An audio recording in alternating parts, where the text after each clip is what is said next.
we're rolling. We are rolling real live. Oh my God. Nicholas Pettas, thank you for joining the podcast, man. This is a huge honor to interview you. Not really interview, we're just going to have a conversation. Yep. Talk about a few things, talk about the book. Yes. Well, I'm happy to be here. Yeah, thanks, man. I appreciate it. So start from, you came to Japan Okay. to do karate. Yeah. This is true. You can read about this in the book. Read in the book. Okay. Where does it start? Where does it all start? When I came in 1991 on March 27th, which I remember very Remember clearly. the day. Remember the day, yeah. Okay. It wasn't actually my first time to come to Japan. Okay. It was my second. And a lot of people don't know this. So there you go. Special information for your podcast only. Thank you. Exclusive. I came to Japan when I was 3 weeks old. Oh. I was a baby born in Mykonos in Greece. In Greece, okay. Dad's American, mom was Danish, but they had met in Greece and they were living there. And my dad had this revelation that he was going to study Zazen, the art of meditation, and become enlightened somehow. Just clarify that a little bit. He was a massive 70s, 60s, drug addict. Had gone through all the ropes, all the drugs that were out there. He tried it all, done it all. And so I think he had a moment of, clarity where he's like, I need to find myself or something. This is me speculating. We will never know the truth, but I'm just speculating. And he decided that Japan was the place to go. So he upped the whole family, my brother and I, and, mom and dad. And we went to Kyoto and we lived for about 6 months. Okay. And then we went there. And I think they supported themselves by teaching English, which was very lucrative back in the early 70s. I'm born in 1973, right? So there was 10, 15,000 yen an hour or something. It was crazy. So I think they did all right while they were there. And very early on, I think he realized that he could not sit in Seiza. So there you have that. So that was his Seiza career. Yeah, this doesn't work, so I'm just going to go back. So they went back to Greece, basically. So I was kind of raised until I was 4, I think, 3 or 4. Okay. And Seiza, for somebody who's never done it, it's basically you're sitting on your knees. Your knees, folded under yourself. Underneath. Yeah. It's very hard. It's a state of mind. Okay. And also it's if you either grow up with it or not. So people who grew up on chairs, like we're sitting on chairs right now, for us it's very hard. Yeah. Like your knees are just not that flexible. Your ankles are not that flexible. It's like, oh my God, don't get me started. Now we're going into human movement thing. Yeah. But yeah, it's not natural for someone who grows up on chairs and beds that have legs on them and stuff like that. But human-wise, mechanically human-wise, it should not be a problem at all to sit either your legs folded under yourself or in what they call Seiza. Yeah. Okay. So through karate martial arts, I learned it the hard way. It's in the book. Yeah, there's a scene in the book where we're on the temple in the winter camp, and it's cold, freezing, and we're only wearing our dogis, so the wind blows in through here, and it's snowing outside, and it's dark, and we're waiting for the sun to kind of rise, and by the sun rising, we're all sitting inside the temple, and the monk comes in, he goes dong dong dong dong, hitting the drum, and you go, Mom, I have no idea what he's saying, but he says something, and it's very trance. It's like it really puts your mind. Yeah, it takes you places, is all I'm going to say. And everyone sat completely still. And this goes on and on. And then it goes on, and you're just thinking, okay, how long are we going to sit here? I remember the first time we were on this camp, I was freezing my ass off. I kept moving. It was so painful, back and forth, and I'm doing squirming around, I was like, no, this is not good for me. I don't know. I don't understand how they can do it. So I spent 3 days on the camp, or 2 days on the camp. I can't remember how many days it was. I think it was 3, 4 days. And then on the second night, we were in the same room as some other Japanese guys, and we were talking back and forth. And the guy's like, I don't know how. I just remember him asking him, how do you guys do it? How can you sit on top of your knees for that long and just completely still, not move at all? And he goes, Gaman shiten deyo. And I was like, this gaman thing, this must be some secret technique that these guys have, and I just didn't understand what the word meant. It means perseverance or just endurance, it just means to shut up and bite down on it, basically, Okay. And I was like, what is this gaman thing? And anyway, the conversation went on a little bit longer, and he's just like, the trick is to not move at all. If you literally don't move, you know, you'll find a place where your mind becomes one, and also your legs go completely numb. When they go completely numb, you can't feel them anymore, Oh. and then it doesn't matter how long you're sitting. Then it's all in your mind. It's like, okay, you know, are you following the trance of this guy? Like, you know, what is not called a trance? What's called that? A hymn or It is kind of hypnotic, though. yeah, hypnotic, right? And he's dun, dun, dun, because you're following the drum, right? And he's Yeah. like saying weird things in a weird voice, and Yeah. it's quite the experience. Yeah. I highly recommend it. Like, if anyone ever like gets a chance to go to a temple and do one of those things, you can stay at temples Okay. overnight, and then you could you get up early with the monks at 4 o'clock, clean the grounds outside. We would clean the grounds first, swipe the snow away from the temple, and there would be like hundreds of us, you know. So the whole temple in Mitsumina Jinja, which is somewhere in Chichibu, inside Okay. out, would be completely cleaned from all the snow that had fallen or whatever, and then, you know, we'd all do some morning training. Okay. And then when morning training finishes, the sun is slowly starting. You know, it gets a little bit lighter at that time, and then we'd all, like, you know, shovel into the temple. And the people that didn't fit in the temple, they would stand outside. Ooh. And I was lucky because I was Uchideshi, so I was always close to Sosai. You know, in case something happened, we always had to protect him, which is, you know, our job basically. I don't know. I think I must have done maybe more than 10 camps. Okay. Winter camps only, and then more than, yeah, probably like 15 of each winter and summer camps. And summer camp is different, you know. We run at only beach, and then we also sit and we watch the sun come up with the waves hitting, and, you know, it was like sit there for about 45 minutes, and it's like I'm like a really impatient guy, and so I'm not really good with like long-term meditation or like just like lying there. I thought so anyway, until I actually looked into it like many years later on. But it taught you, you know, to just sit still for a long time. But I didn't feel like I was getting anything out of it. I didn't feel like, oh wow, this is, you know, going to make me a better fighter. And that's all I wanted to be, by the way. It was like, oh, it's not going to make me a better fighter. So why am I just sitting here? You know, I'd rather be kicking the bag or like trying to beat someone up or something. You know, it's yeah. I didn't understand the sitting of it.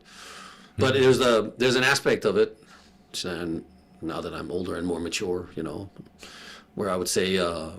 There is mind over matter. It does exist, and if you don't have control of your mind, specifically in like for fighting, it's very intense. For actually not that long. We fight, you know, 3 minutes, maybe 2 minutes, and 2 minutes. So you got 7 minutes. In kickboxing, we fought 3 rounds. Oh, actually, I started with 5 rounds, but let's just say it's like 15 to 20 minutes, Okay. or even less. Like in karate, it'd be less than 10 minutes. In kickboxing, it could go 15 to 20 minutes for the longest. So it's actually not that long. You know, you compare that to, for example, you know, football. Yeah. 90 minutes. Whole day. Super Bowl's like the whole day. Yeah. So. You know, but they don't play intense for That's very right. long. Like one play short. in American football is like, you know, 3 to 5 seconds. Yeah. Mostly, right? Like a long play could be 7 seconds. Oh, wow, that was a big one, right? Yeah. No, but like, you know, football. I mean, when I say football, I mean soccer. You Okay, call yeah. it soccer, right? Yeah. Yeah, Soccer. so we don't, I don't know, we call it football in Danish. Yeah. But that's 90 minutes. And you run close to 10, some of the guys run 15 kilometers within those, Sure. you know, 90 minutes, you know, and they're like Lot running of backwards a running. lot, right? Lot So of running. like for physically, you know, activity, we only have to be fit for 15 minutes. Okay. Like, so your training is based on getting as strong as you can for 15 minutes. Ah. So it's very different from endurance sports. I don't know if that makes any sense at all. Makes sense, yeah.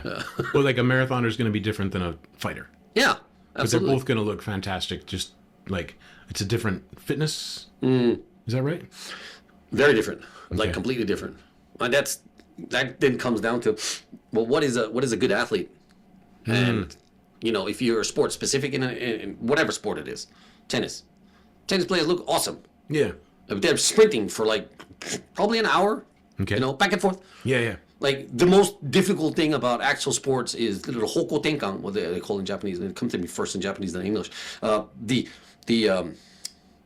ability to change direction extremely Yeah. fast. Well, the footwork for tennis players is Yeah. crazy. Yeah. So think about that in basketball too. Yep. I think about that in soccer also. And they're running with the ball. Yeah, yeah. Like so, like skill level, it gets, and then you know some people say, yeah, martial arts is even harder because you know this and that. I've tried to play some football, soccer, whatever you want to call it, and I hated it. But also, soccer, like, or soccer or football, like, it's people pretending to get hurt, right? And then Yeah. martial arts is people pretending they're not injured, right? Pretending they're not hurt, right? Interesting. Yeah, Yeah. you could say that. Yeah. So, I mean, they make an analogy between rugby and football, but if you look at a martial artist who, like, breaking a toe, for example, or breaking a shin, and It's an interesting line of thought there, though. I mean, because rugby is very rough. is very, very rough. Very It's so rough that they can't play every weekend, yeah. which is great. Like, I love watching the World Cup, and I love the whole camaraderie of it. Here's the thing, though. With American football also, I don't care how much fucking protection they wear. It is hard. It's very hard. It's Well, and hard. there's a whole conversation about CTE and brain injuries and Yeah. traumatic brain injury, all that crazy. Potentially, by wearing the protection, you're actually going harder, which That's is true. like, That's true. Well, that's the story of Crazy. the conversation about boxing gloves. yeah. It allows you to it prevents you from breaking your hand on the other guy's face, the other guy's head. Right? Yes. Is that true? So You're the originally, fighter. You tell me. no, I'll break it down for you. It's pretty simple. The back in the day when they started with Queen's boxing, right? They would fight like this, and you could only strike with the back of your hand, right? And that was bare knuckle. Okay. And then they started brawling, on the docks or wherever boxing kind of just grew out of it, right? And they would fight, and then they would punch each other so hard, right? But you got teeth in your face, right?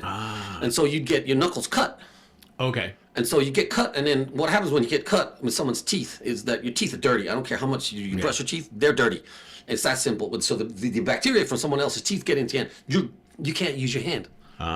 Like, I guarantee you, I don't have any facts on this, right? But I guarantee you that someone somewhere out there at one point in boxing history has smacked somebody in the face, cut his hand, got the bacteria in it, and they probably have to cut the hand off. That's how bad it gets. That bad. Okay. And I know this because accidentally, my hand was moving at high velocity at one point, and it impacted with the other person's tooth. So you punched him in the teeth. Well, I mean, it's debatable. Okay.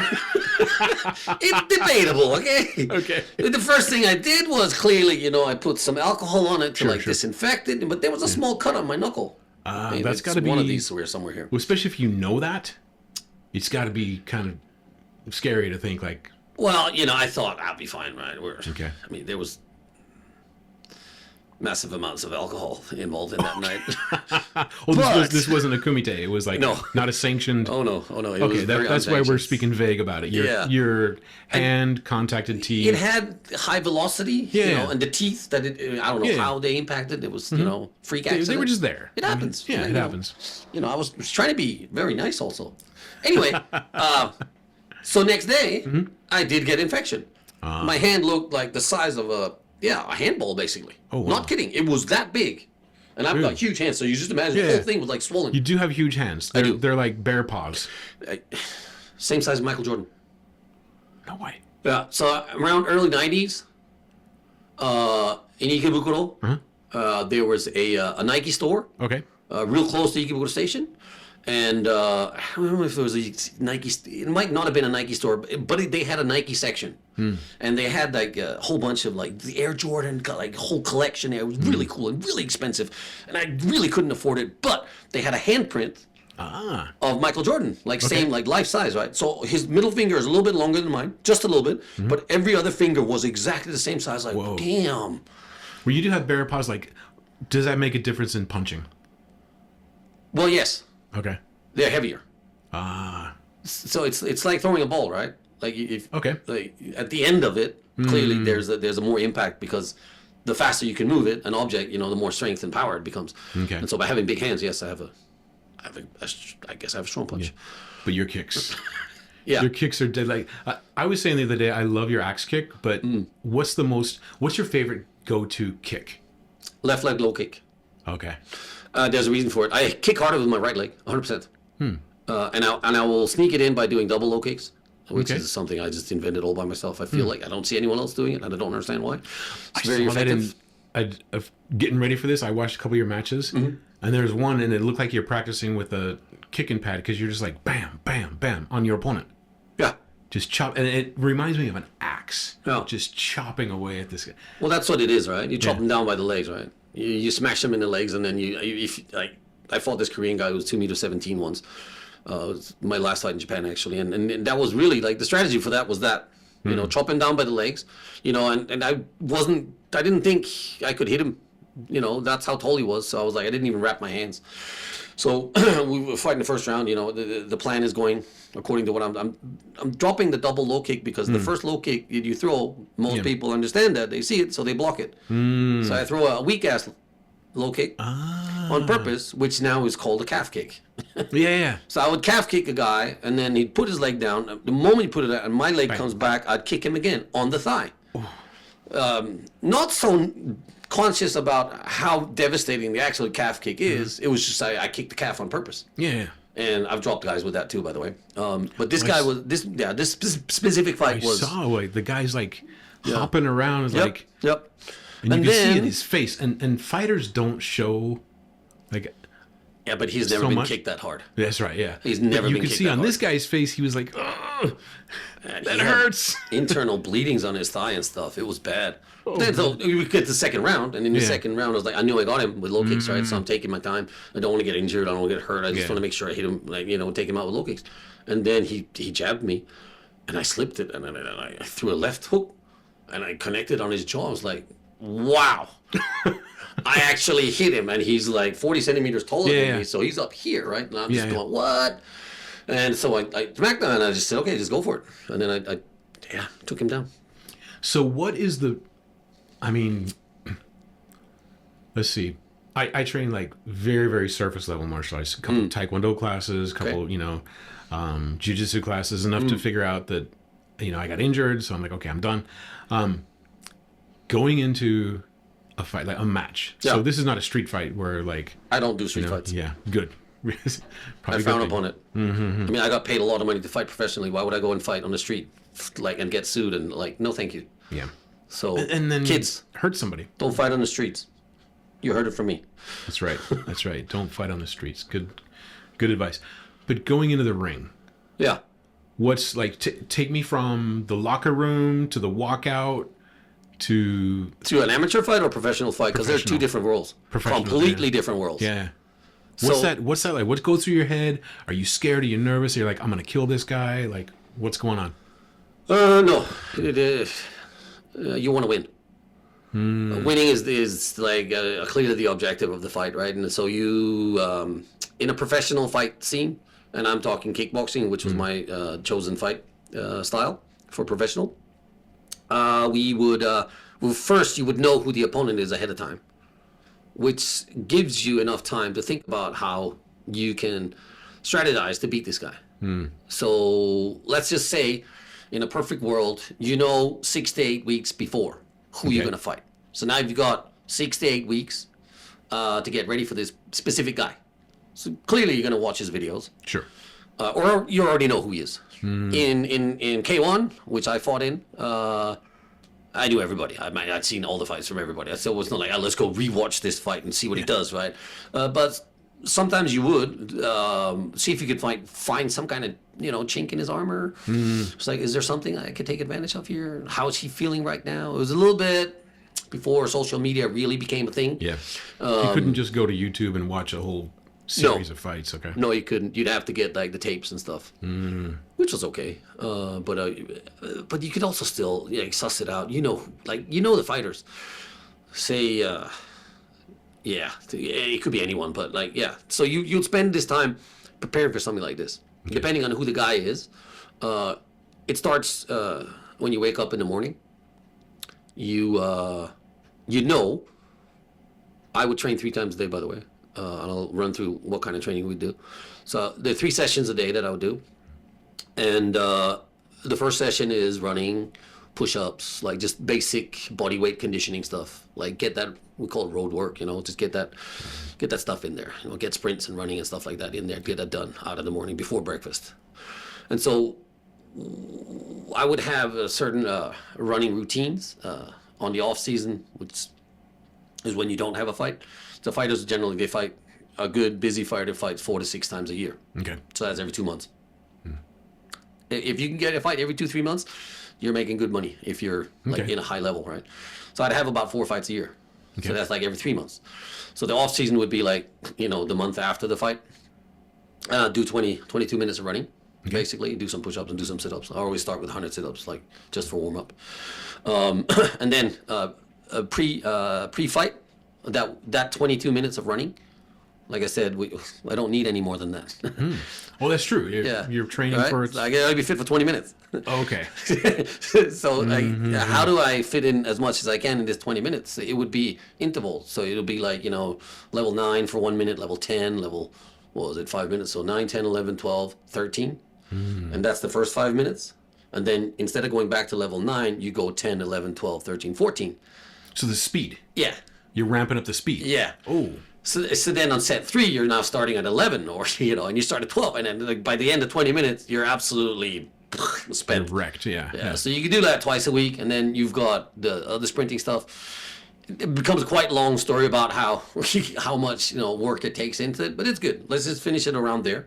I would do my sprints outside and also do outdoor running twice a week on Wednesdays and Saturdays because I wanted the up and down. And then it would be on the timer every time. It's like, let's get guys go.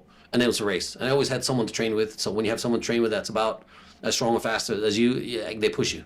Right? They try to take you over. And it was like, we always talked to each other. Look, man, if you can beat me, beat me. And they're like, okay, I'll try. And so there's also this respect. But man, my boys were trained to like try and beat me. It just seems, after reading the book, it seems like all these guys are training to be killers. Yeah. And so when you're in like the young lion's den, right? Like, it just seems like we're not just training to work out to look good or whatever. Like, no, we're training to be the best. Yeah. And everybody wants to be the best. Yeah. Right. So there's a whole world of people out there, but that's what fighting is, right? Like, it's like, if you're gonna fight, if you're gonna like compete, like, why would you not want to be the best? True. Yeah. Like, everyone looks up to being the best, right? So we trained to be the best, and that meant every session. Every session, you're just like, oh, I'm not just gonna half-ass it today. If you half-ass, you get your ass knocked out. You get your ass kicked 100%. And I beat up so many people because I could tell they were half-assing it. But that's just the name of the game. I got beaten up when I wasn't ready for it. I got beaten up a lot, and it made me angry and like disappointed with myself. Right? So I trained harder.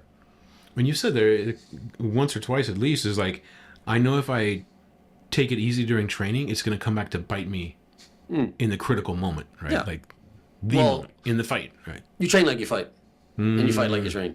Like that's the mantra we always went by, and it was pretty rough. It was pretty brutal. I guess. Anyway, so you get back from morning training. I call it morning training, or road work or whatever.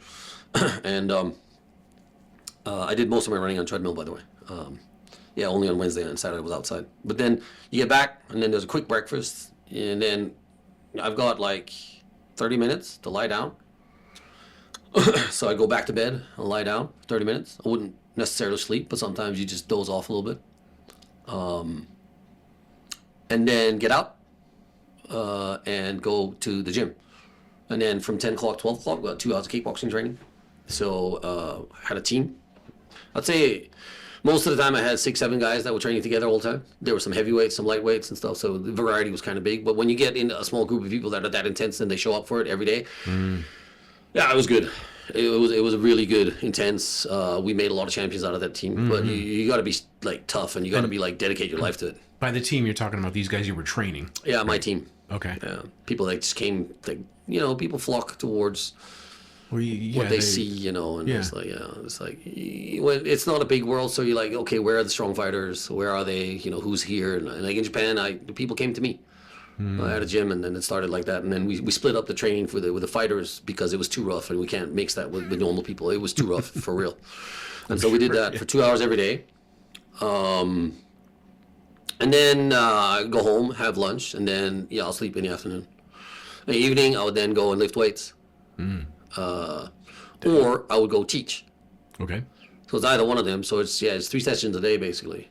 Okay, and when teaching too, you said, like, a lot of senseis would just call out, like, Ichi-ni-san, but you actually would demonstrate or join. Yeah. Right. I would always, back in the day, I mean, it was just another session for me. It was like if you split it up to, like, what you're supposed to be doing, you're supposed to be, like, doing, like, some physical work, some strength and conditioning work. They're not the same, by the way. And then there's supposed to be the sparring, which is the fighting, the play sport aspect of it. And then there's supposed to be skill work.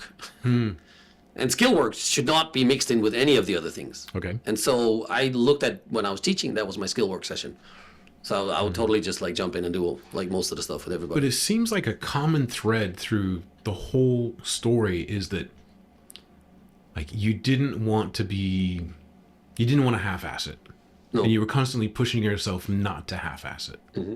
And I think that's what makes the story so compelling, actually. And so here I am, like we worked out together this morning and I was like, and I was tired and I thought, wait, Nick worked out with a broken leg. Don't be a baby. Yeah. I mean, honestly, today was not my proudest moment, but I've been sick for over a month and it's like, I just can't breathe. And then when my heart rate jacks up and it's just like, I get dizzy and stuff. So I was like, okay. But I'm old enough to say, yeah, I could take a break. Yeah. And I did tell you, dude, if you need a break, take a break. Like, no, we're not training for the world championship or anything here.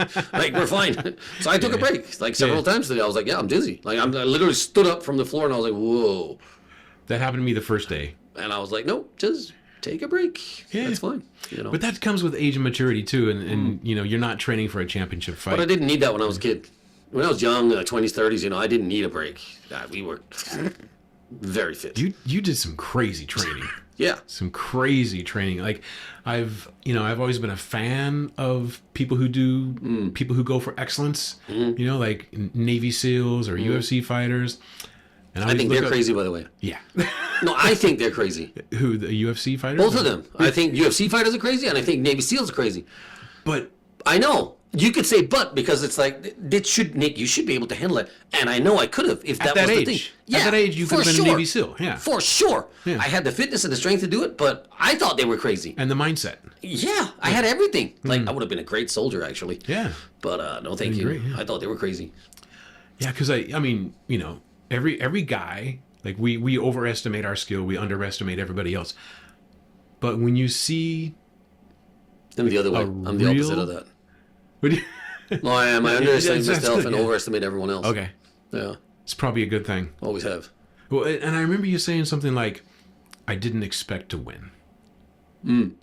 I didn't think I was going to win or something like that. Like, yeah, I think there's okay, what blew me away? So many things blew me away, and I don't want to tell the whole story because people are supposed to get the book and read it, right? We're getting a little bit off topic, so I'll bring it back after this, but yeah, go ahead. What blew me away is you started again as a white belt. Why did you do that? Because you had a black belt in Denmark. Brown belt, sorry. You had a brown belt in Denmark. You came to Japan. Yep. And did somebody tell you, or did you just say? So my teacher from Denmark, Sensei Umberto Boots, shout out to him, did come with me. And he had also lived and trained in Japan for a while, in the late 80s, I think. And he knew about Dojo, and he actually said, you don't want to do this. You know, no. He told me no, because I needed a recommendation letter from him in the beginning. I was like, nah, you're not getting it. And I was like, dude, what do it take to prove it? Then I'm ready, you know. And he's like, oh, you came up with something. You got to train all classes every day for 3 months, and then we'll talk about it. And I was like, easy. I'm already doing that now, so that was easy. Of course, I got the recommendation, you know. And of course, you know, I ended up graduating and everything, so it was the right thing to do. But he was like, there are some other foreigners there. Okay. Doing and living like the Uchideshi, but they're not doing it like the Japanese are. And I want you to do it like the Japanese. I want you to integrate yourself, and whatever the Japanese do, you do. And I was like, okay. I didn't know what the hell he meant at the time, because you have to see it to know it. And so when I got there, I knew all the Japanese guys. They start as white belts. So I started as a white belt. Just like, do what they do. Do exactly what they do.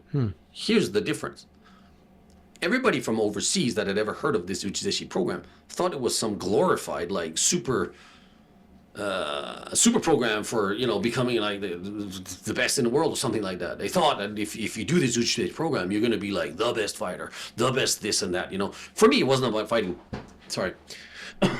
It wasn't about fighting at all. I didn't know that fighting was the thing to aspire for. I wanted to be the next Karate Kid. Okay. in real life, I wanted to study under Mr. Miyagi. In this case, his name was Oyama Sosai. His title is Sosai. His name is Oyama, which means big mountain. In English, he's called Mas Oyama. Okay. Because his first name is Masatatsu. Okay. And so Mas Oyama, also known as God Hand, for me was Mr. Miyagi. Yeah, okay. Yeah. So I wanted to do that.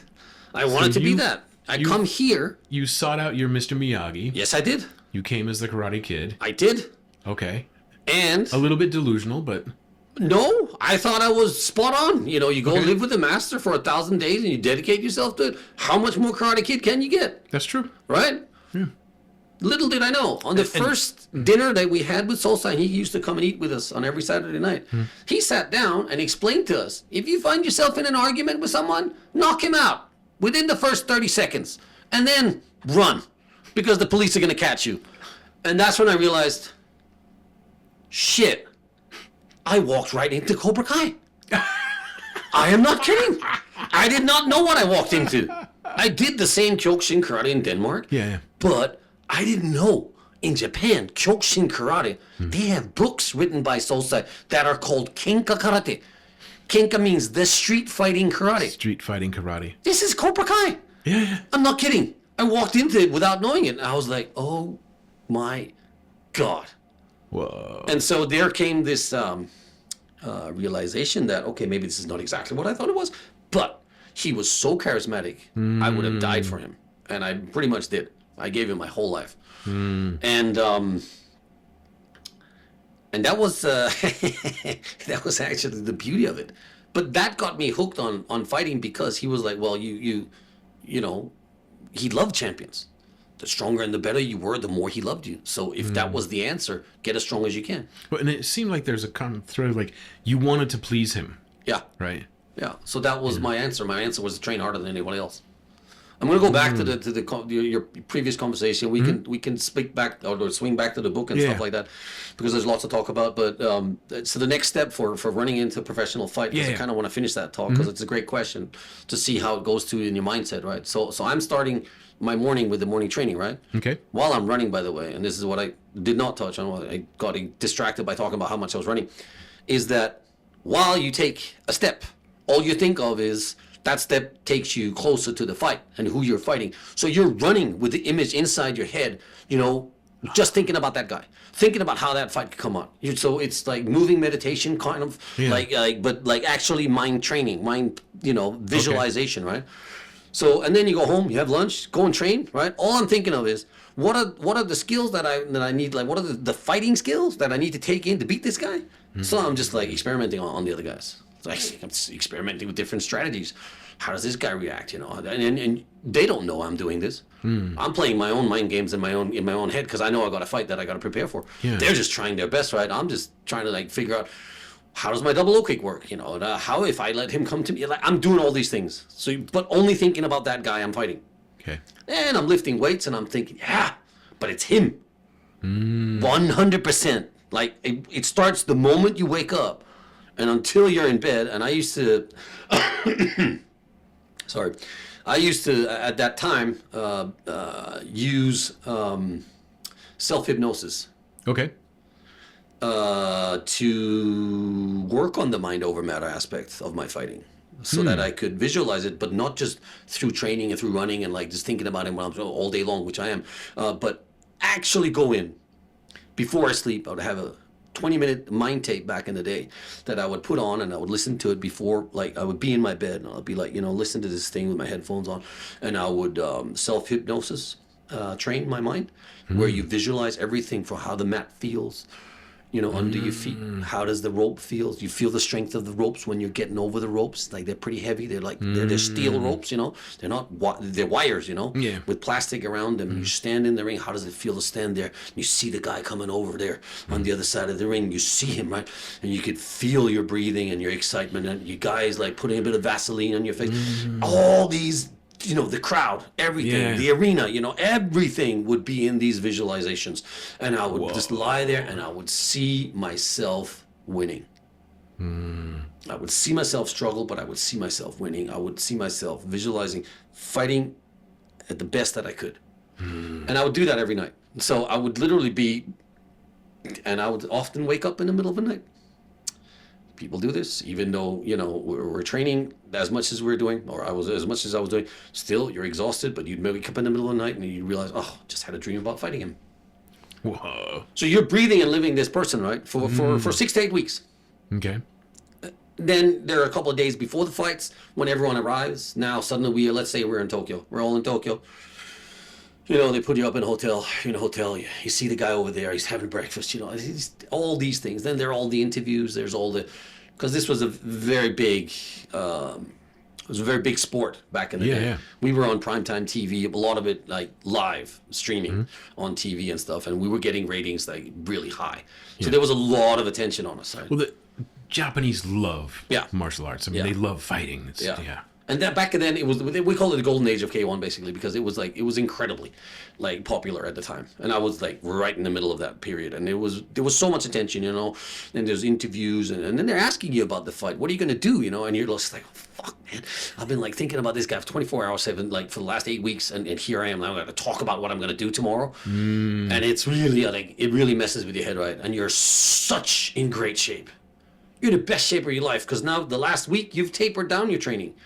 You're training you're going from 6-7 hours a day of training to now 30 minutes a day, and your body is recovering, and it's just like everything is heightened. You smell better, you look better, everything, you move better. And you're like, I'm like a little bubble of energy, and now you want me to talk about what I'm going to do tomorrow. So you got to get used to that whole aspect of being that scrutinized on the sport, and so. It's a weird day, the day before the fight, and then you eventually end up going to bed, and you're all alone in your hotel room, and you're like, I put my mind tape on, and I was like, you're trying to visualize it, try to fall asleep. It's really hard to sleep, and you don't think you're gonna fall asleep, but eventually you do, and you wake up next morning. And I always woke up on the first day, on the day of the fight. I woke up, and I knew my team. Like we set the alarm, said we've got to be up at this time. You don't fight until the evening, but like get up on a regular time. We do sprints up and down the hotel. We do like pad work. I do like stuff, have a workout like for 20 minutes, or 25 minutes, whatever. And then go have breakfast. You digest it better. Your nerves are a little bit more under control, and it feels better like that. And then then it's a really slow, long day. And there's a lot of listening to music, and there's a lot of just like not saying a lot of words. You have to get in the bus. You got to get to the arena. You got to get your blood checked. You got to look at your eyes. Your temperature, this and that. You go through all that. Then you get closer to the fight, and the closer you get to the fight, there's like a routine that you have to go through. You got to wrap your hands. They got to be checked and get so you don't put like metal pieces in them or whatever. So you get your hands wrapped, and by the time you're wrapping your hands, and it takes quite a while. It takes like 30-40 minutes to get both hands wrapped. So you got to time it right, so you have enough time to actually start warming up for the fight. And then sometimes, there are knockouts, and it comes a little bit faster than you expect, but, you're kind of ready. And then there's the fight before your fight, and you've got your gloves now wrapped on. Your hands are inside the gloves. You can't take them off because they've been taped up. Right, you got your cup on, you got your shorts on, you got something to keep you warm.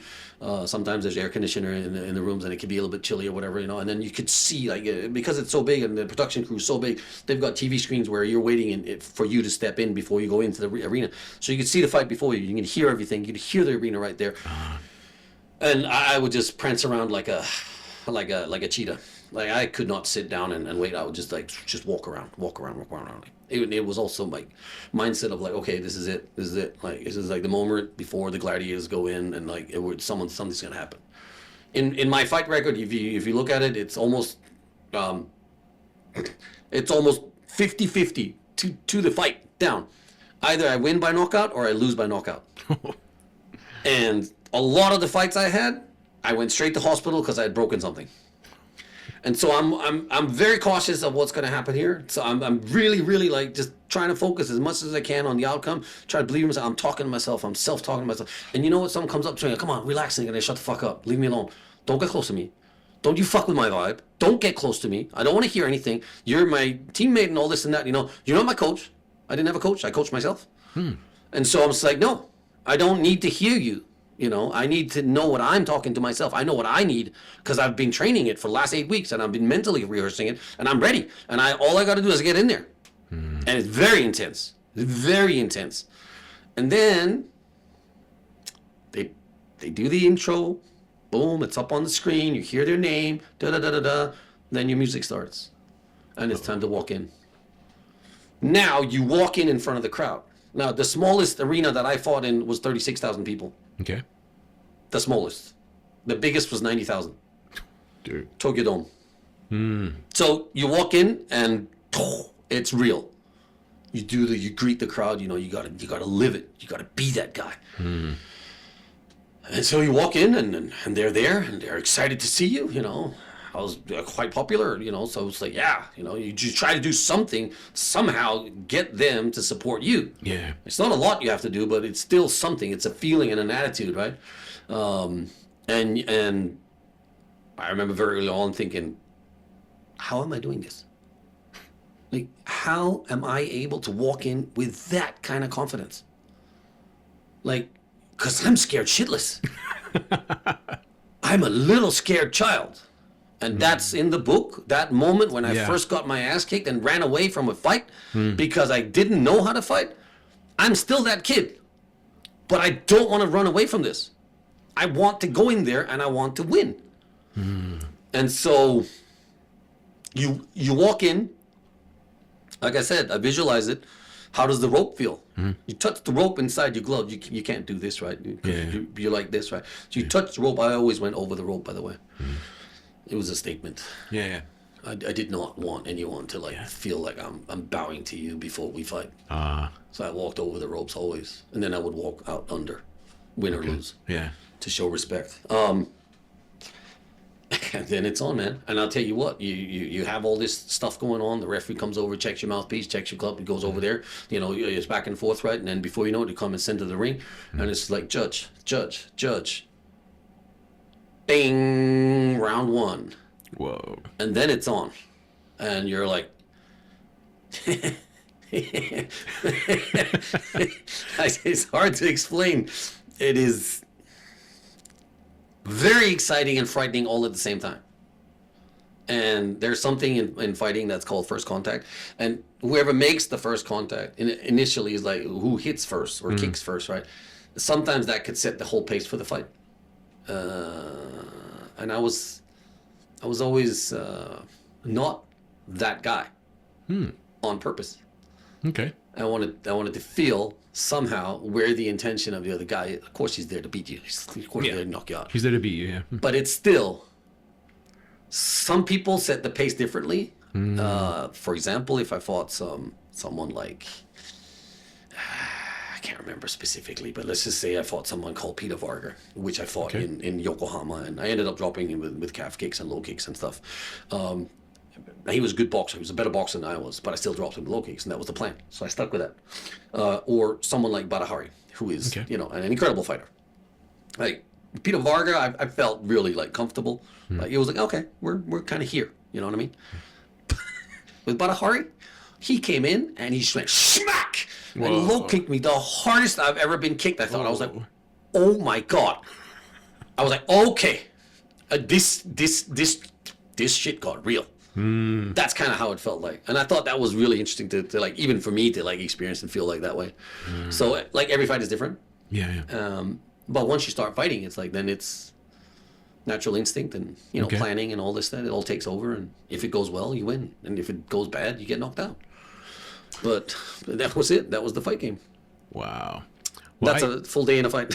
I really enjoyed. Like I said, I went back and looked at some of the YouTube videos of you fighting, and there's a couple where the opponent hits you and you just smile at him. That's really silly because... Was that... Yeah, don't do that. Was that something in... It's a Muay Thai thing. Okay. Muay Thai fighters, when they start smiling at you, that generally means that they're hurting. But for me... I wasn't hurting. Yeah, for me as a regular person, and I avoid any kind of fighting at all, maybe a class, Yeah. But if I hit somebody as hard as I can and he just smiles at me, it's like, oh no. Yeah. I'm going to die. Yeah. Well, that's kind of the intention of it, right? I mean, that is what you're trying to convey. It's like, dude, you ain't got nothing. Yeah. Right? Is that all you got? Yeah. Yeah, it's like, that's all you got. Or I remember you just holding your hands up and just getting the crowd going and just Yeah. I got a lot of trouble for that because in the karate Really? world you're not supposed to do that. So that's why I said, do you want to hear about an amateur world or professional world? Okay. I did two different worlds. Okay. I was a fantastic professional fighter, and I was an okay amateur fighter. But I was a way better professional fighter than I was an amateur. Okay. There's too many restrictions in amateur.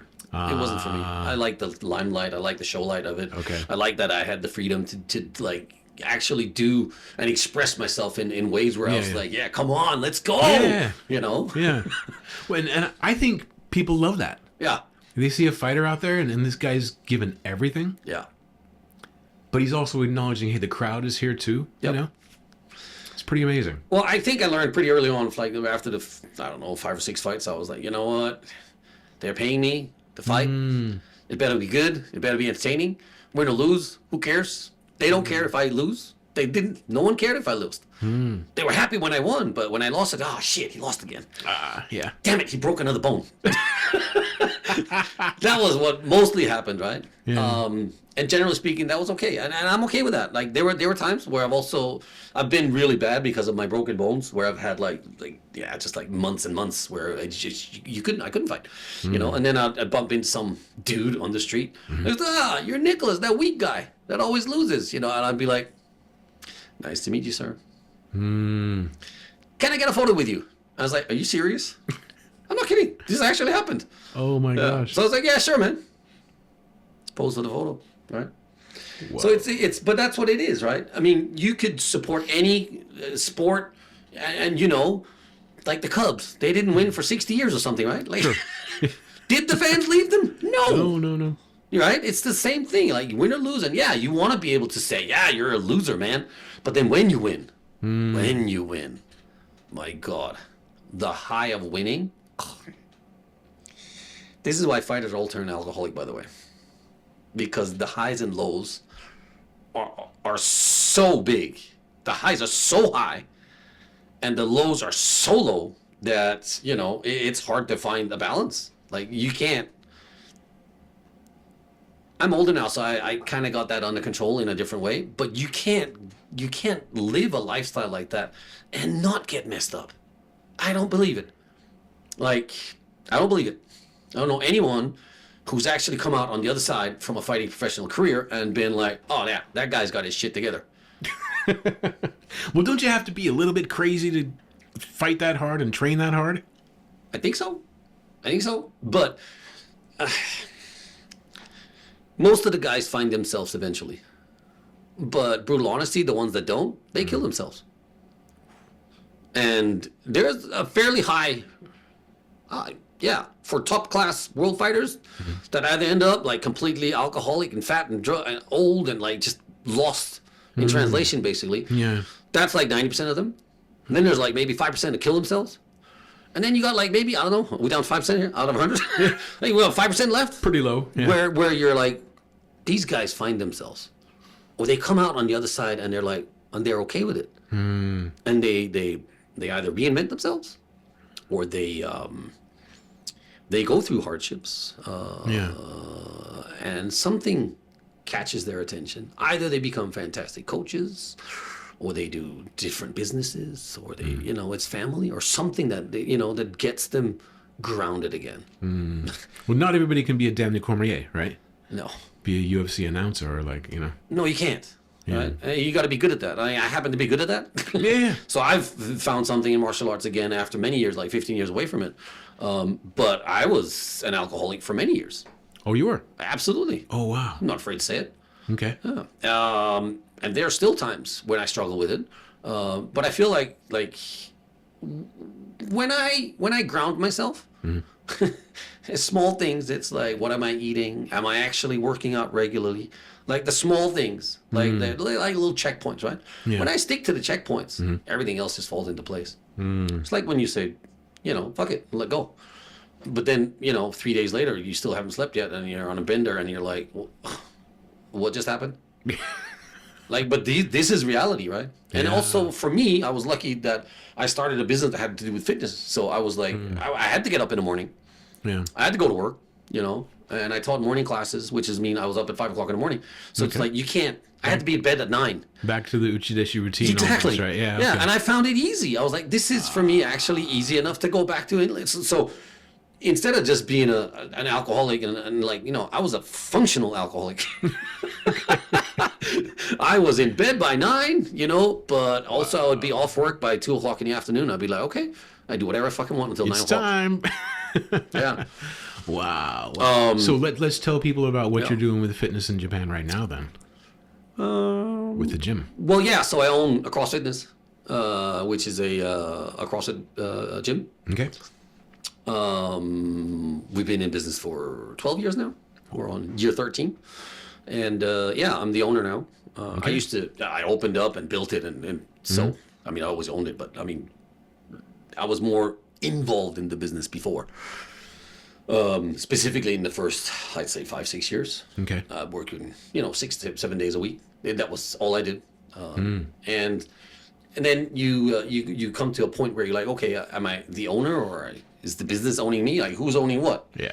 And I was like, okay, well, maybe I should see if there's other ways to run this business.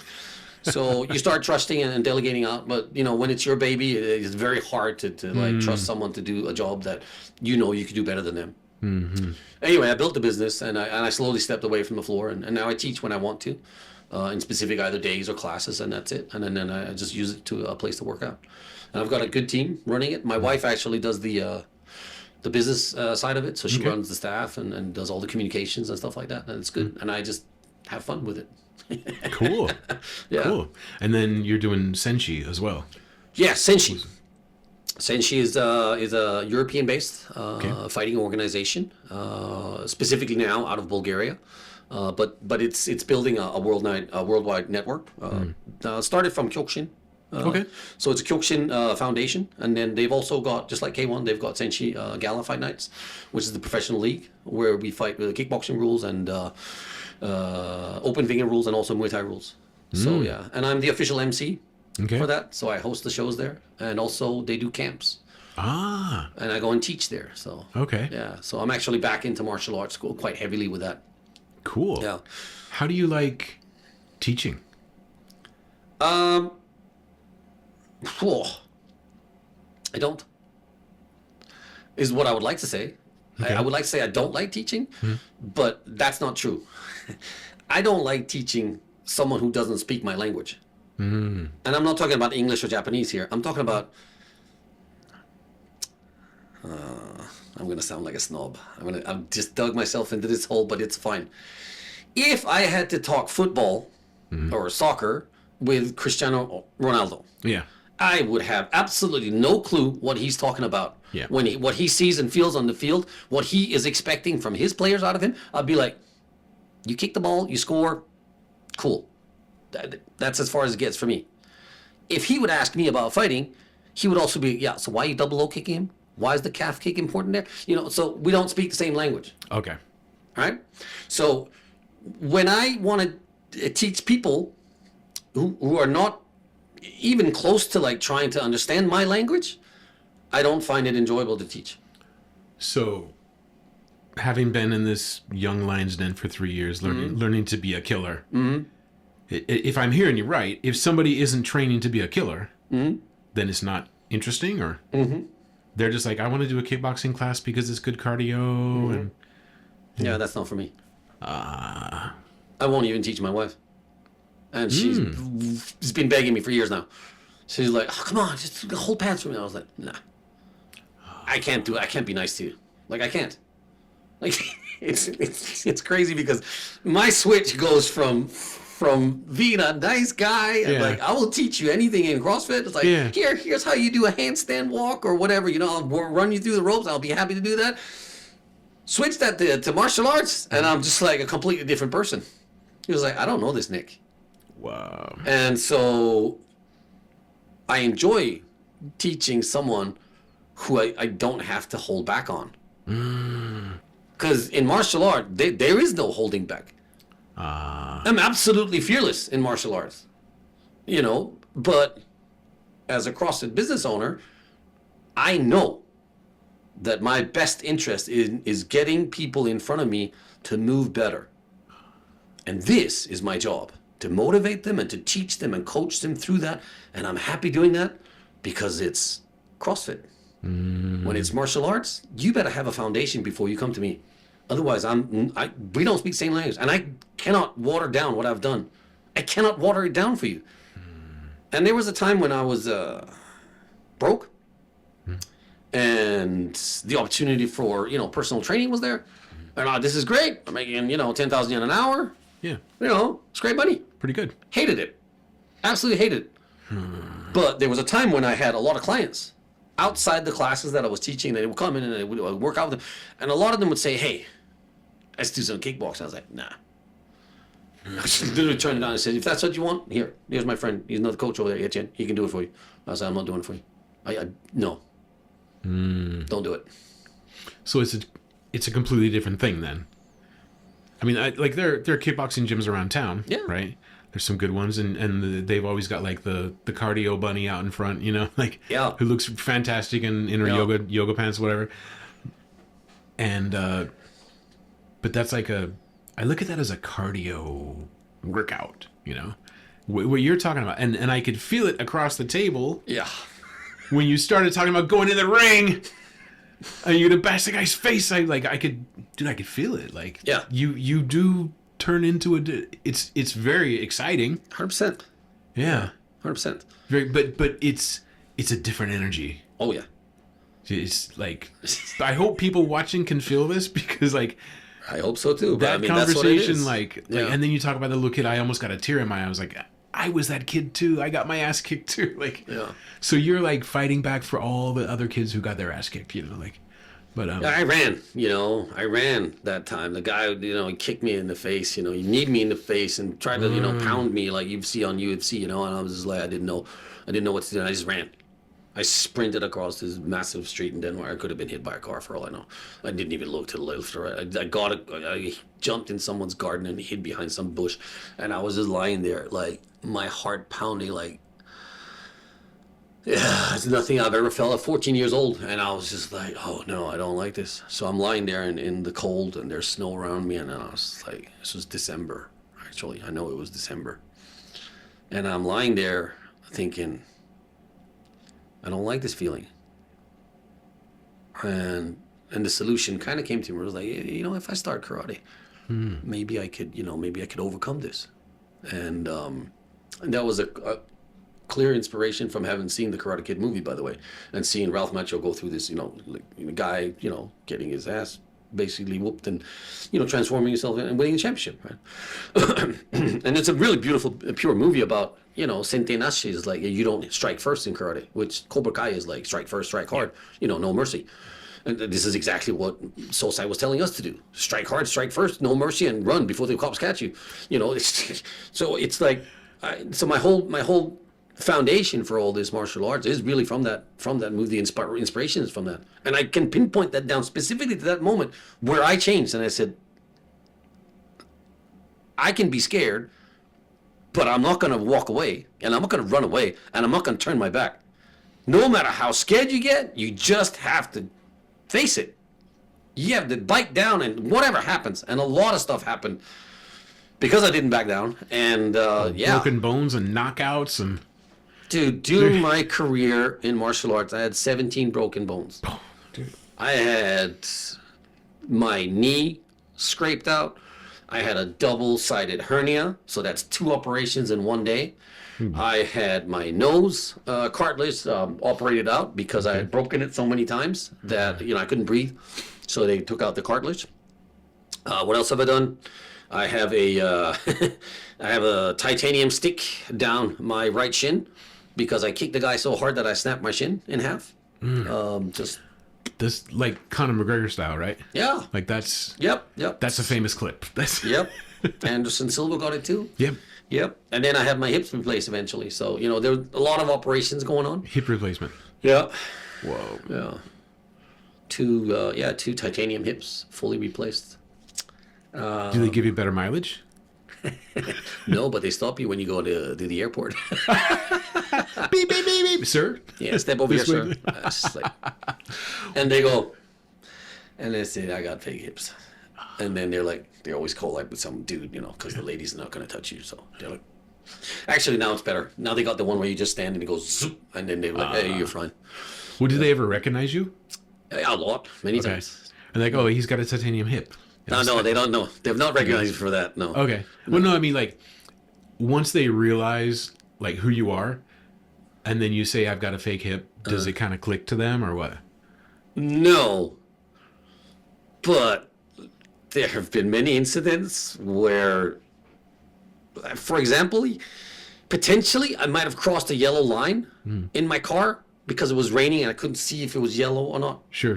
It happens. It was a yellow. It's not a big offense, It's not a big deal, right? So I pulled over to take a left, and right in front of the cop station, and the guy comes out and knocks on the door and says, "Pull over." And I was like, "I am pulling over."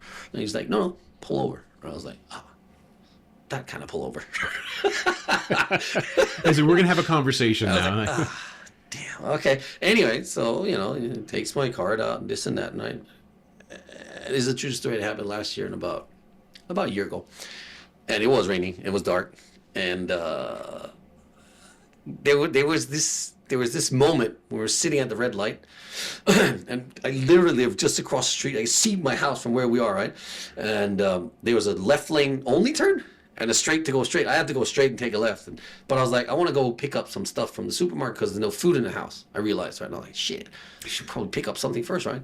Anyway, it's like I crossed the line. I'll be honest here. I crossed the line. The guy pulls me over, and he's like, "Yeah, all right." And I said, "Look," and he's like, "I need your driver's license." Yes, sir. And I just started talking really fast, like my wife is sitting there. She goes, I said, "Don't say a word." And I said, "Look, my wife, she's got a stomach ache. I live right over there. And the guy's like, "Yeah, but we still got to book you for this." And I said, "I understand that, but my wife is in pain. And it's just like I just want to get her home. And the guy's like, "Yeah, okay, whatever. So he let me go. I drive off, and I drop my wife off, and I go and pick up the groceries, and I go back to the cop station. Mm-hmm.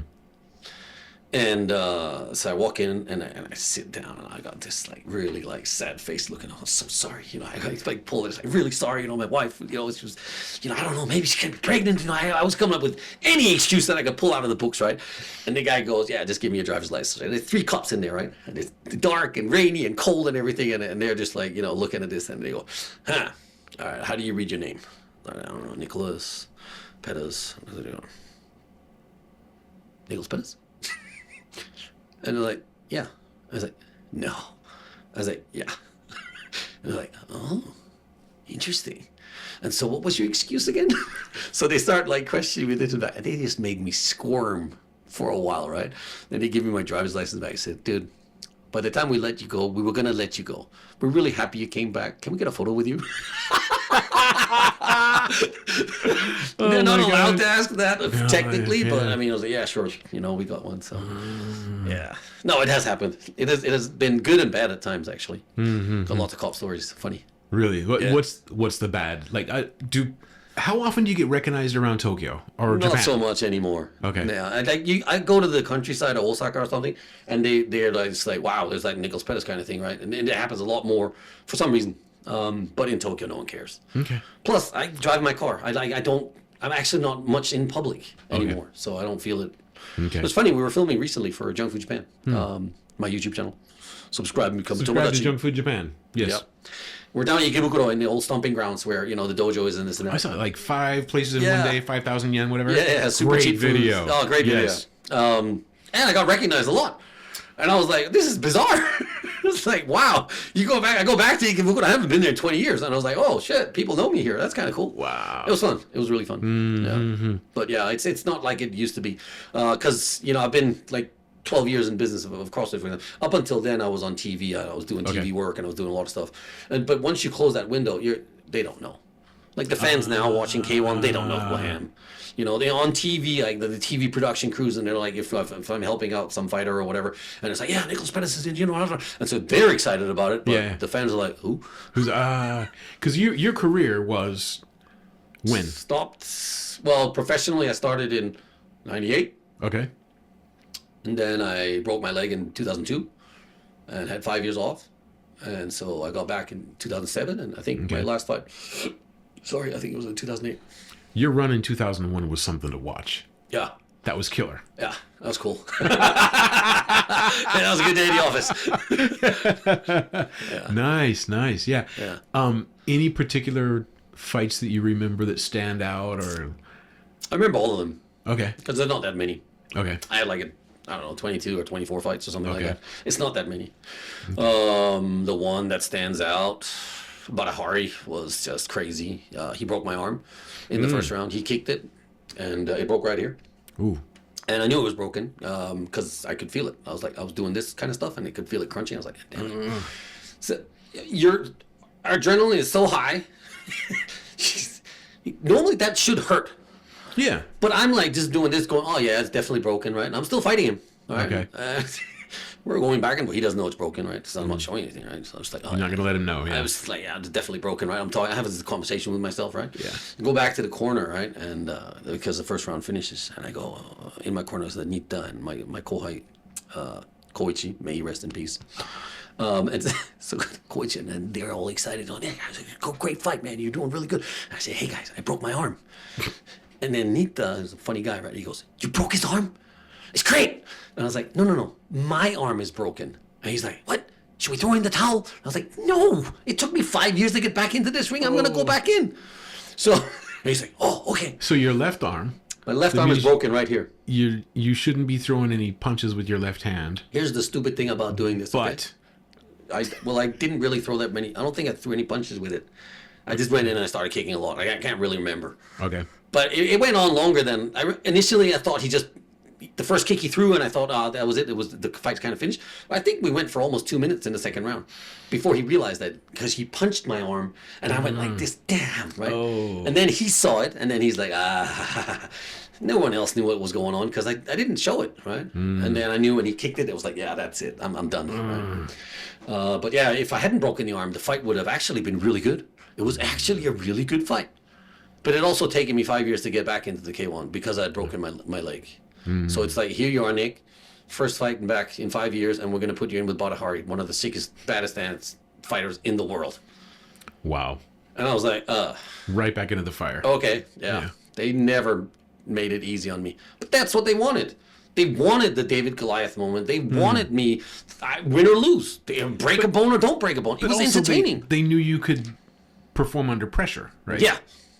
But they also wanted that. They wanted that controversy of it. They didn't see me as the champion. They just saw me as the blue-eyed samurai that goes in there and gives everything. Win or lose, he'll come back next fight. And which was good as a professional. Anyway, I broke my arm, so it took me like 8 months before I could fight again. But that's just what it was, you know. Okay. And then retirement. How do you know as a fighter when it's time to retire? Technically, I have not retired yet. Okay. Just want to throw that out there. Normally, fighters, they do some kind of ceremony and they put the gloves down, and it's like, oh, it's really, really sad. And it was like, I didn't want to do that, and I'll tell you why. Because my martial arts journey clearly did not end when I stopped fighting. Okay. And it didn't begin when I started fighting. It was a journey from a 14-year-old kid that got his ass kicked, and then I started and I trained and I wanted and I come to Japan. I do 3 years in a dormitory, and so that was my martial arts journey. I happened to be good at it because I trained a lot. That's how I see it. I happened to be really drawn towards the professional fighting of it because it looked really cool. I'm not kidding. It looked really cool. I wanted to be one of those guys, one of those action heroes up there.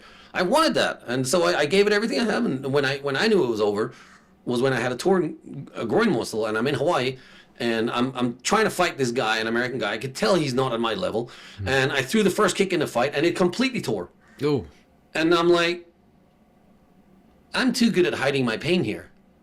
At that time, I'd been living with my left hip, by the way. I'd been living with so much pain in my left hip that I had to go for weekly injections. Once a week, in the hospital, they would jam a needle this big into my joint so that I could somehow at least perform. And I'd been doing that for a year and a half. I could not stand up out of a chair without having to unlock my hip. And I was like, you know what?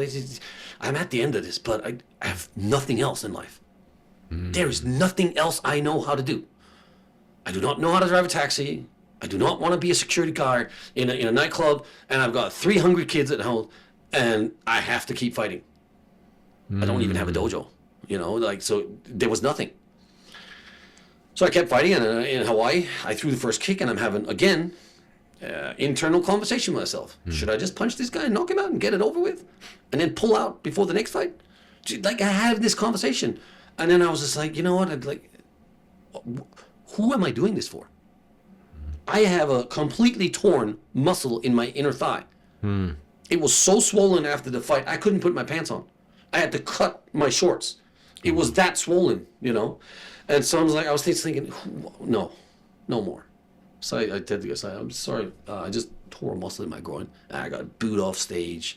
And I was just like, this is probably like the worst moment of my whole career, but it's also the right way to finish because I had nothing left to go back for.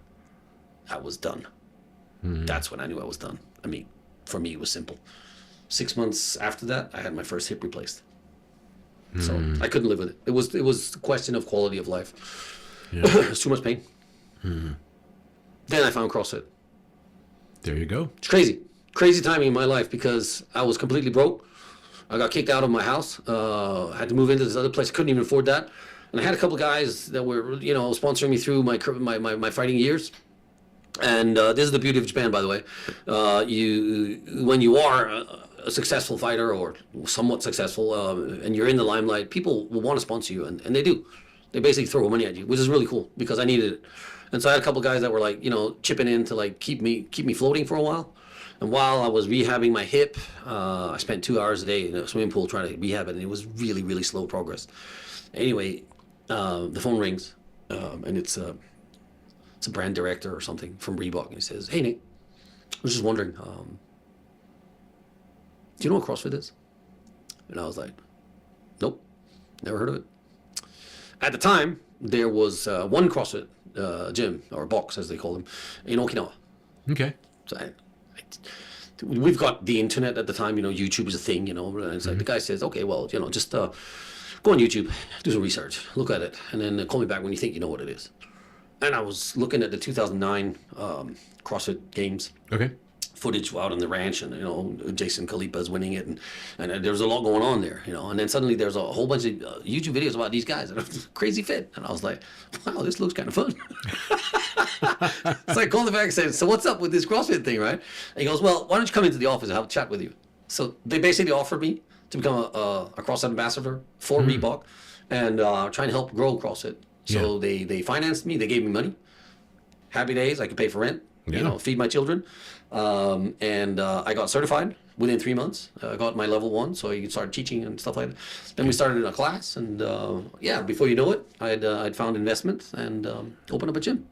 So it completely saved my life. And it was one of those moments where I said, I was an alcoholic for many, many years, right? And like during that specific year where I was going through with pain and everything, like, man, there was no stopping of the drinking at all. And so I found fitness and I found CrossFit, and it was like, okay, well, I had a purpose now.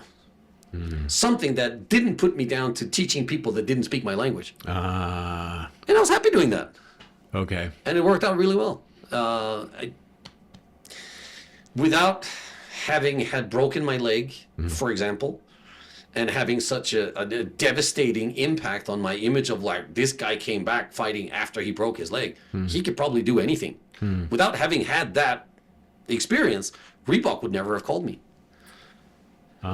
So they're like, "We know you've got, injuries now. It's like, we know you're not fighting right now." And it's like, but what if we teach you CrossFit and you come back to fighting?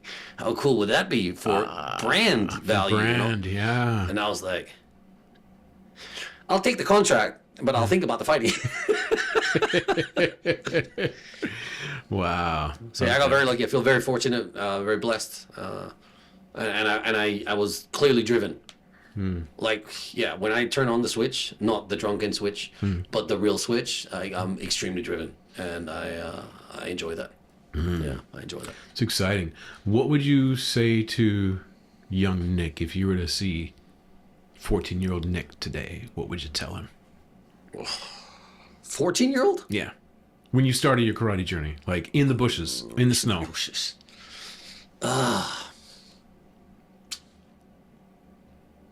Start kickboxing.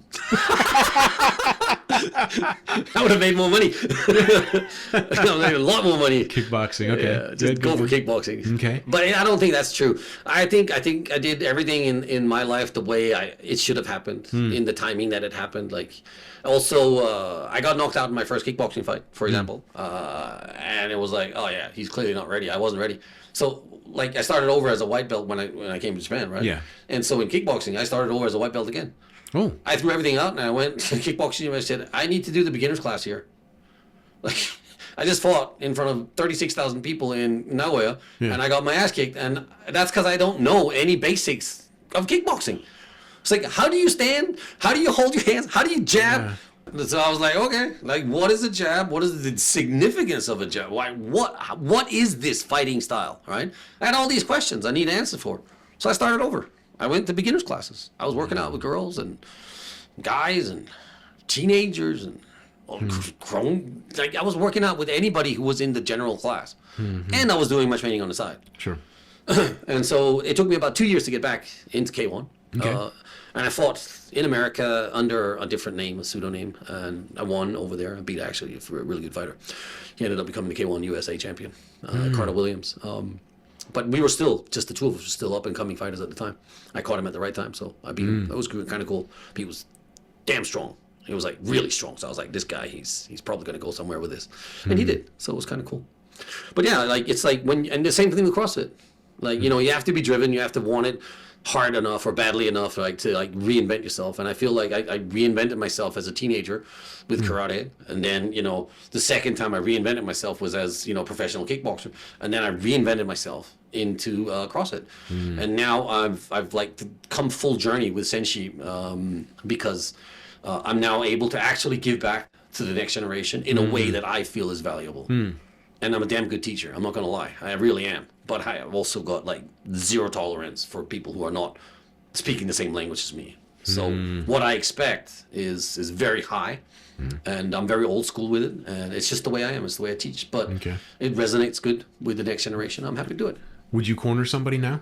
I do. Yeah. You do? Yeah. Absolutely. Okay. I corner Sheena a lot, and he's gotten himself into this like rut because, you know, he's perceived as the bad boy in Japan, and it's everything I'm not. And I really don't want to be associated with that image. But for me, it's like, okay, I can learn something here. I see him as a very lost soul, to be honest, and he's a good friend of mine. And I was like, you know what? You do silly things, you know, but I could tell you to your face, you're doing silly things. Don't do that. You know, don't be like, but now they only see him as the bad guy. So they want him to do bad things. And I don't want to be the guy that's like, everyone in Japan knows me as the Blue-Eyed Samurai. Like, oh, this guy's by the book. It's like, what is he doing with this guy? Did he teach him anything? And so that's the word on the street. For me, that's a curveball, because if you talk to me, or if you actually do any kind of research of who I am, then you'll know that's an act. That is a professional act. It's like pro wrestling. You put on the act, you play the game, and that's it. And as a professional, you get paid to do that. I'm okay with that. So I feel like with Sheena, it's a learning process, and I'm kind of okay with like going through that just to see where it takes me. Cool. But I would prefer to have someone who's a straight shooter like me, you know, upholds the spirit of us, you know. Yeah. So, really quick about Junk Food Japan. Yep. The YouTube channel. Yeah. It's a lot of fun to watch. Thank you. Yeah. I appreciate that. And like, there are so many creators who do stuff in Japan, but not all of them are my thing. Yeah. You know, some of them are really good. Yeah. Like, they got 1 million subscribers, but it's like, it's just different thing. I love the channel. Thank you. Yeah. I think YouTube is big enough for everybody. Okay. And I think that's the beauty of YouTube, really, is like, if you say, well, there are creators out there with millions of followers, it's just not my channel. That's what YouTube is. It is selectively in the way that you could choose to follow and watch whatever you want. Any genre, I guarantee there's someone out there. Yeah. Like yesterday, I very randomly, like, I could say this story again. I told you in the car earlier. I was like, yeah, there's one scene where I'm like, okay, does this remind you of your grandmother's cooking? And I was eating Italian meatballs. I go on YouTube and I literally put in Italian grandmother meatballs. And up comes a channel. He goes, hi, I'm Gina. I'm going to make meatballs. And I thought it was hilarious. But there really is a market for anything out there. That's awesome. So follow who you like. For me, it's been a big learning curve for sure. I edit the videos myself now. Okay. Which you would know. Yeah. It's a lot of work. It is work, yeah. But it's rewarding. And there now come times in my life that I would be proud enough to say that people actually recognize me for Junk Food Japan. For Junk Food Japan, yeah. That is really cool. That is so cool. Yeah. That's awesome. Yeah. That's awesome. The unnecessary yelling. Itadakimasu. That's one of my favorite parts. There's nothing unnecessary about that at all. No, but you put it at the top, like in 3 seconds, unnecessary. Yeah. I didn't create that little That's thing. self-awareness. Like, okay, I thought it was you. Like, that self-awareness is like, I'm going to yell itadakimasu now. Yeah. We're I just want to touch on that actually. Okay, please tell me, yeah. Because I've done so much TV work in Japan. Mm-hmm. And TV work in Japan, basically comical work, Okay. is overreacting. Yeah. And specifically Japanese variety shows and TV comedy work, care overreacting on anything. Yeah. So in Japan, if I'm doing "Takimasu," and that's how loud it gets, Yeah. and everyone looks over, I guarantee you, no one's offended. No one's offended. Like in the Ikebukuro show, for example, it was hilarious. I did it in one of the restaurants, like in St. Paul's, the Tonarino St. Paul restaurant, and the guys in the kitchen were laughing their head off. Wow, I hiked it in there. And they were just like, oh, he's really getting into it. That's really cool. Yeah. So they're happy for it. And so when I get a lot of comments, they say, hey, man, what are you doing, man? You're like an embarrassment. Don't do that, this and that. And it's like, no, it is absolutely accepted and it's part of character. And you know what? If I have to be really quiet and I know it, I'm smart enough to read the room. You could raise the levels of the itadakimasu on the software. Yep. I can do this. And I can put in the voice on after. Yeah. Fine. So there you got that. Just take that out of the bag. There ain't nothing wrong with my unnecessary yelling. No, there's nothing wrong. I think it's hilarious. Thank you. I think it's hilarious. And I've met fans of the show that are literally asked me, can we do the itadakimasu together? Yeah. And I was like, absolutely. Let's go for it. So they're like, awesome. let's film this. We're doing itadakimasu together. It's great. That's fun. It's like, I don't know, it's just fun. Yeah. It's just Thank fun. And I really enjoy the channel. And what's next for Nick? What's Nick doing? That's my hashtag. I don't know, but I think it's a good question. I think really the question you're looking for is different. I think, why are you doing Food Channel? We just spoke an hour and a half about martial arts. About martial arts, CrossFit, and now I'm doing a junk food. Food, right? And specifically, it's called junk food, right? Yeah. And so, why would you do that? Because I actually, brutal honesty, I'm not a big fan of junk food. Hey, once in a while, yes. But do I need a channel about it? Not really. So why am I doing that? Why are you doing that? Because it's difficult. Ah. Because it's difficult. Because it's so out of my comfort zone that I just want to see if I can actually create something. If I can actually create some kind of community around it and be able to travel with the channel, be able to meet people, do stories, food stories. I love food stories, but I love people more than food stories. And so the answer to the real question is because it's difficult. I don't want to do something that is easy for me. Okay. That seems a common thread in your career, in your life, yeah. Yeah, there's been many shortcuts I could have taken, but I didn't. Yeah, why?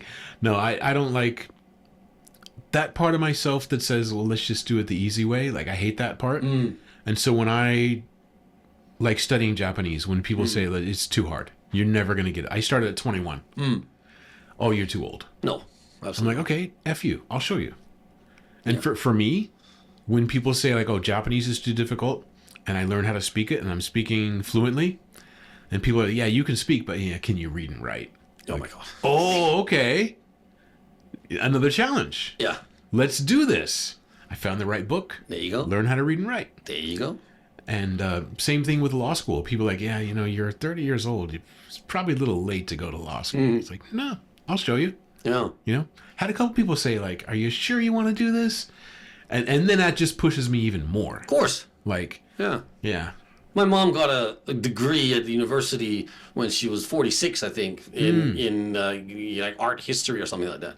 And she's a full-on student advisor in a different business university at the time. So she's full-on working and just going to night school and she got a degree in that. And she was like, yeah, I just did it for fun. That's awesome. That's awesome. So Junk Food Japan, because it's out of your comfort zone. Yeah. And here's the beauty of it. Through being out of my comfort zone, I feel I've learned a lot. I learned how to edit, for one thing. Also thinking about, creating stories, and also creating the stories to, like, who do you meet and who's connected, and what is my little universe in this little world, or this big world, right? Because there's some part of this, like, big world where it's really just you that have these stories or these connections to people, right? And so I try to somehow create the videos around something that I create myself now. So, we're working on a documentary coming out soon. And it's like, okay, how do you do something that you think is going to be enjoyable for you? And how are you connected to these people somehow? And so it could be random. Sometimes it is. Other times it's like there's a thread to it. It's like, but I think, like, the channel can just be whatever it organically will grow into be. Yeah. And I think that journey of it is more interesting to me than being successful. As crazy as that sounds. That is wild. And you have, like, a good name for the community, the Tomodachi. Yeah. Right? Friends, my friends. Subscribe to become a Tomodachi. Yeah. Yeah. I did. Like, as soon as I saw it. Thank I think you. I found it through Chris Broad or something. I can't remember. Yeah, most people did. Yeah. It's kind of cool. And you trained him for his, chess boxing match, right? Trained Chris for his chess boxing. Yeah, it was very secretive. That was going back to the old schools. I was living in secrecy up in Sendai in a room, not a room, like in a hotel, right? Okay. And we'd go to his studio, and so no one could see where we were training and what we were doing, And I was up there, I went, like, old school. I just wanted to get, like, back in the day, feeling for myself, because what am I doing for this kid, It's like, he's not even a boxer, and it's like, well, what does it even matter? Anyway, I wanted to go back and feel something. So, I bought this hot plate, and I'm cooking my own food inside the hotel room, because I wanted to be, like, really, like, all in, right? And I'm down at the fish market and looking at some fish and stuff, and this tall American dude just looks over me and goes, "You're Junk Food Japan?" And I was like, "Yeah, nice to meet you." But so it was kind of funny because I was supposed to be there in secrecy and stuff like this, So I was like, "Oh, please, I don't want to be recognized right now, specifically not for that." Yeah. But yeah, no, he was really nice. We had a good chat. That's cool. So, yeah, it was kind of cool. That's cool. Yeah. Yeah, I think Junk Food Japan is got. We started doing live streams. Yeah. Yeah. Sunday nights. I've invited you on one at one point. Yeah, so it'll happen. I'll join. Yeah. Yeah, it comes up randomly for now. Okay. We don't really have it scheduled. It depends on how my editing goes. I If get the it. editing goes well, then the videos come out, and if we don't, then we have live streams. And I hope to meet and connect with people. Yeah. Build some kind of community around people like yourself. You have a good foundation of a lot of people that I have a good foundation. We all have foundations. If we all put our energy together, Yes. I think as creators and stuff like that, we could all grow together. Yeah. That sounded like a Rocky movie. You can change. I can change. We can all change. Well, see, that's the thing is when I talk about YouTube and I get into, like, analytics and editing and sound and stuff, if people don't speak my language, Exactly. yeah. Yeah. See, you're a snob now, right? But that's what I'm saying. When people say that, it's like, but you don't speak our language. Like, I talk to, like, your equipment is way more advanced than mine is, by the way. I talk to other creators, and it's like, okay, you lost me at, like, FPS or SP. What is it called again? Like, even stuff like that. I got a lot better. Like, clearly, Yeah. I did a lot of research specifically this year. But I mean, the great thing about making videos is you don't have to know about frame rates and color palettes and all this. You just got to know if it looks good and sounds good. It's fun to watch. yes. Like, Yes, and if there's some story or you're learning something or it's funny, either Yeah. one of those three or all three of them in yeah. one. If you're educating or entertaining, Yeah, yeah. I agree. What else is there? I agree. And it's supposed to be fun. This was my whole thing about my whole shtick about YouTube is like, yeah, if it's not fun, I don't want to do it. Exactly. And so I found a little bit forcefully, but I did find the amusement of editing. I do like going through the journey of it. There's elements that I don't like so much, but I like seeing the final product. Yeah. And I like reading the comments after. That's kind of cool. Engaging with the people. Yeah. Yeah. That's It's fun. way different because I hosted like Imagination, for example, NHK World for like 7 years. Like we were on every week on NHK, and they did reruns of it. They still do reruns of everything once in a while. And it was a great show. I had a really great time with it, but it's just like one-sided. I'm on the panel with Jackie, and we're on the panel doing stuff, and then you have no idea who's watching. But even today, someone like finds me on Junk Food Japan, and like, whoa, you're the guy from Imagination. The first thing they always ask is, how's Chiaki? And I was like, dude, look for yourself. She's very busy, actually. She works every day, five days a week, Monday to Friday, on a live show, streaming, news and stuff. Wow. From like 3 to 6 in the afternoon every day. And she's been busy. doing it for many years, yeah. So she's doing really good. Very good. Yep. Well, I want to thank you. Oh, and the book? Yep, the book. Grab a copy on Amazon. Blue-Eyed Samurai. If you DM me and you're interested in getting a signed copy, I could send you one if you do a small donation. And that's about it. Very nice. Blue-Eyed Samurai. Yeah, it can change your life. It's meant to inspire the next generation. And yeah, we're working on audio versions of it, also translated in 10 different languages. Okay. So over the next year or so, we should be able to get that in like Italian, French, and Russian, and Chinese, and you name it. And I'm sure people have asked you for the Japanese version, right? Not sure I'm going to do that. Really? Yeah. Okay. I mean, you read the book, so you clearly know that what I've said about the senpai's in there. Oh, yeah. Not sure I want to share that with the Japanese Okay. yet. Well, it's your book, so you do whatever the hell you want. You see, I stopped selling this book for many years because I thought it was too personal. I thought I dug a little bit too deep. Okay. But when I was writing the book, it was important for me to write as it was. And I have not sugarcoated anything. Not at all. I've written it as it was and as how I felt it, and that was my journey. And there are some things in the book where I just think, was that necessary to share? But at the time when I wrote it, it was. And I'm sticking with it. And that's what it is. Well, sometimes writing can be cathartic, Yeah. right? It Yeah. can be something like, got to get it out, right? I had to get it out. Okay. I had to get it out at a point in my life where I was broken as a man, had a broken leg, literally. And I started writing then. And I spent 6 months writing like 6-7 hours a day on it. And so it was, it was like getting back to a lot of the feelings while they were still there. It took me 10 years to finish the book. Okay. Just because once I started moving again, I stopped writing. And then I was at a point where I was doing a lot of TV work, and there was a lot of moving and a lot of sitting and waiting for your scenes and this and that. And I was like, you know what? I'm just wasting my time here looking at Instagram. Just gonna buy a laptop. So I bought a laptop, and while I was on set and while I was moving this and that, I ended up finishing the book. Okay. Yeah. So. And then that's now what it is. This is the latest properly edited, professionally edited, properly laid out book version of it. A photo of that's actually recently taken with a Senshi dogi on. Yeah. So I'm really proud of it. It's really cool. Okay. 1,000 Days in the Young Lion's Dormitory. That's it. Check it out. Thanks, Nick. Thank you very much. Appreciate it, man. Yep.